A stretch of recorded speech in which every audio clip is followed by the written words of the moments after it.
नवी मुंबईच्या पनवेलमध्ये मतदार यादीमध्ये एकाच वडिलांची 265 पेक्षा जास्त मुलं दिसत आहेत। पनवेल तहसीलदार मिनल भोसले यांना मनसेने याबाबतचा जाब विचारलेला आहे। पनवेलमध्ये हा सगळा कारभार पुढे आलेला आहे। पनवेलमध्ये या ठिकाणी मतदार यादीमध्ये हा घोळ पुढे आलाय।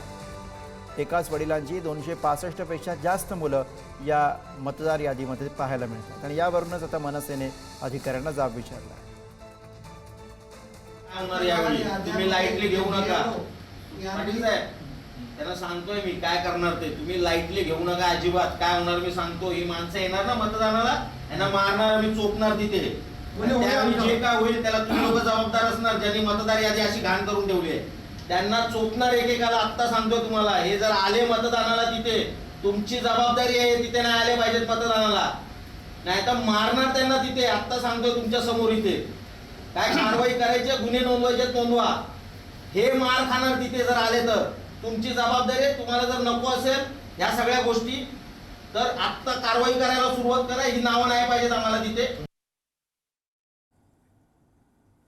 पनवेलमधला सगळा प्रकार आणि या सगळ्या प्रकाराबाबत मनसेनं जाब विचारलेला आहे। एकाच व्यक्तीला 265हून अधिक मुलं असल्याचं या सगळ्या प्रकारामधनं उजेडात येते आणि याच विषयी आपण अधिक बोलूया। प्रतिनिधी रवी सध्या आपल्याला या घटनेविषयी अधिक सांगतात। रवी,